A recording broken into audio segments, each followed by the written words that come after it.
On the Fat Controller's railway, all the engines are painted blue with red lining. Except in special cases such as James, who was painted red as a reward.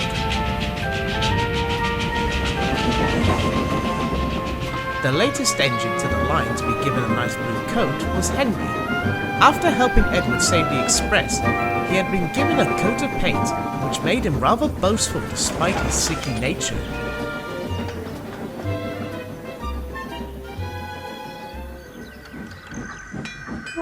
No engine pulls the loco as well as me, he boasted one morning.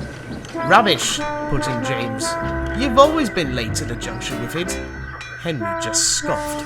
That may be true, but at least my passengers get a smooth ride, he said as he huffed off to get his coaches. That's debatable, James muttered.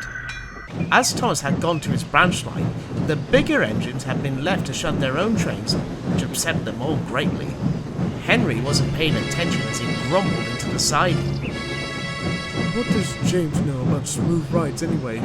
He's just a glorified brute. Oh heavens!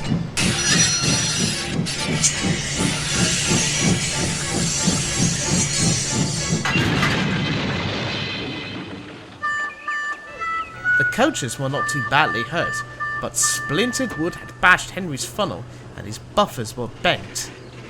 The Fat Controller came at once to see what all the noise was, and he wasn't happy. You silly great engine, he started. We've no spare at the works, so you'll have to make do what they have. Perhaps that will teach you to behave. Henry said nothing.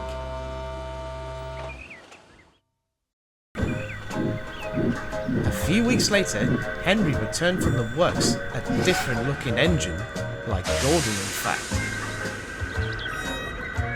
Gordon thought it was a wonderful joke.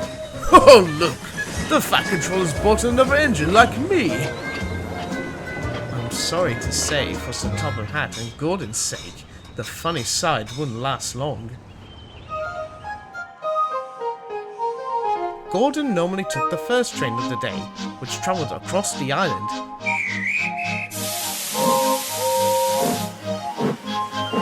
It would then be followed by Henry's local stopping train. It was a slower service, which stopped at all the stations.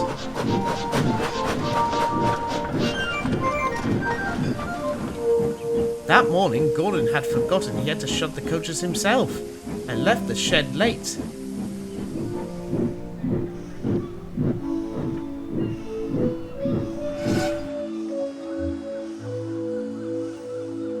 Bother! We'll be late now, he grumbled as he hurried off to fetch them. Once he was out of sight, Henry trolled in with his own. He was very confused. Where's Gordon? We usually get here before he leaves. Are we late? The fireman asked. He must have left early, pondered the driver. Changed to the timetable, most likely. Oh, good. We shouldn't have to deal with his teasing. Henry sighed with relief. But it wasn't long until everything went wrong. Henry was simmering at his own platform, whilst the express passengers stood in confusion. Where is the express? It's not at platform 1, one asked. There it is, another pointed out, looking across to Henry at the other platform. There! The platform must have been changed, they called. The passengers all agreed and hurried across to board Henry's local. The guard waved his flag and Henry started off.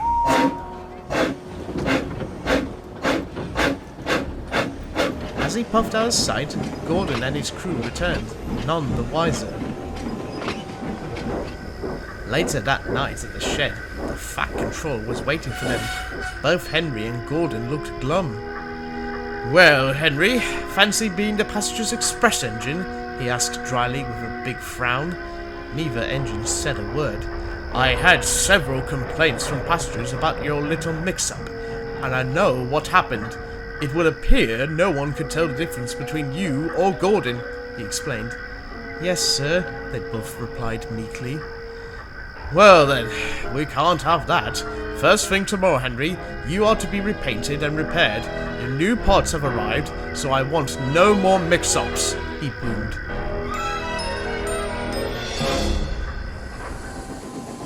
James and Edward thought it was a great joke, but for a long time afterwards, both Henry and Gordon were very touchy on the subject of liveries.